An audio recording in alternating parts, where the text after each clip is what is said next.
So yeah, so in this video we're gonna do a quick rundown of how to trade options.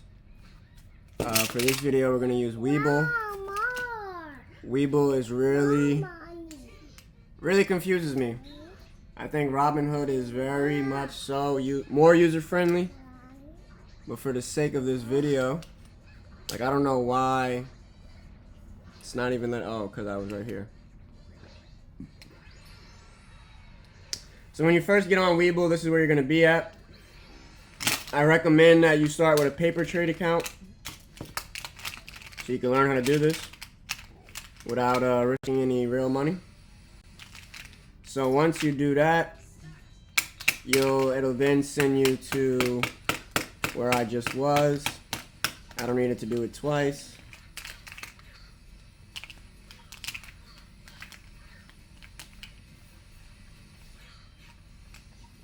So now when you're looking at options,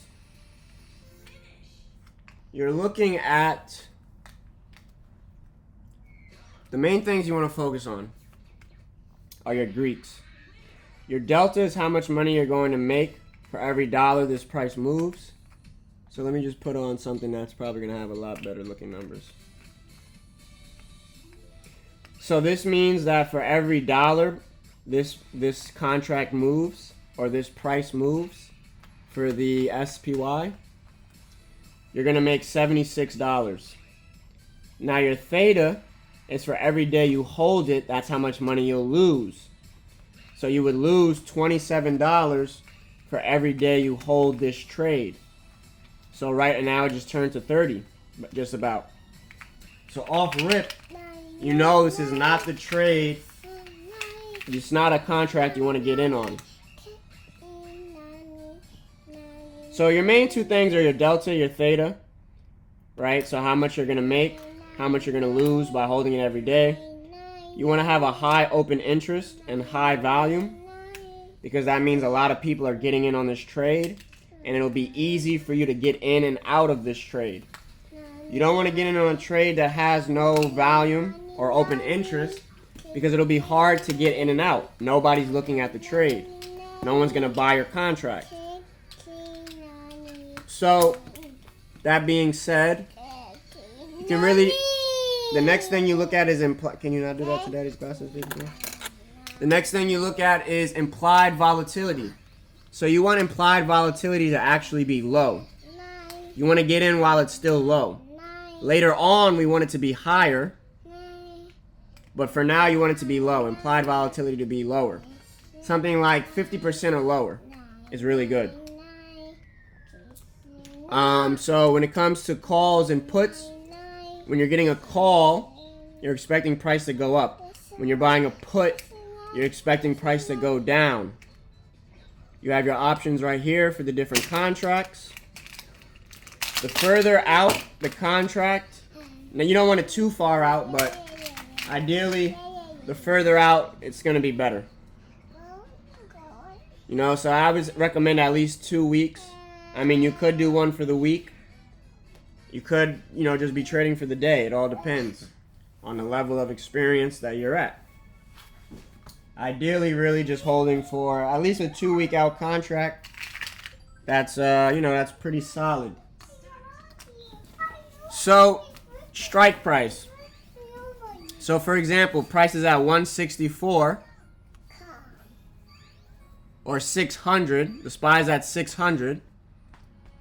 But your strike price is $5.95.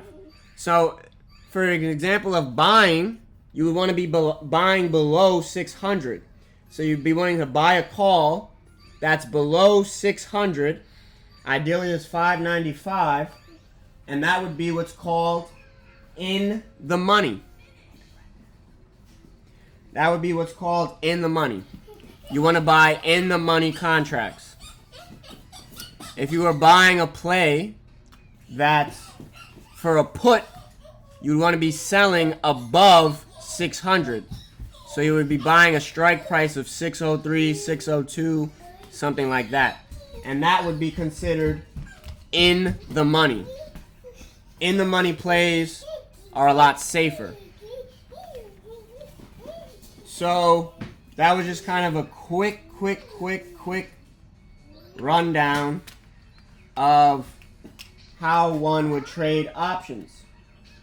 I'm personally using Robinhood because I think Robinhood is a lot more user friendly.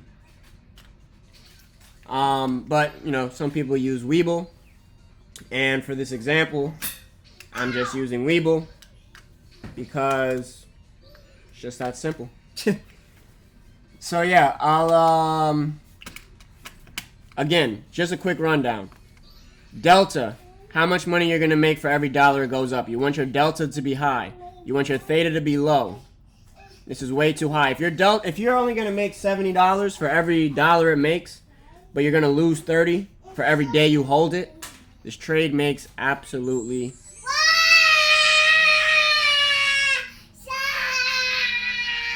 no sense. So, as you can see, things about to get critical in my area, so I'm done with this video. Yeah, implied volume, open interest, volume, delta, theta. Those are pretty much your main things. This was just a brief video. Hopefully this video lures other people into, like, you know, other simple videos that you can now click on. But only thing you want to just focus on is, you know, make sure you're buying a call below whatever the strike price is, whatever the current price is, and buy a put above whatever the price is. You don't want to sell calls or sell puts. Those are even more risky. If you're a beginner, you just want to buy calls, buy puts, buy the call below the price, buy the put above the price. You want to make sure volume and open interest is there. And yeah, that's pretty much that.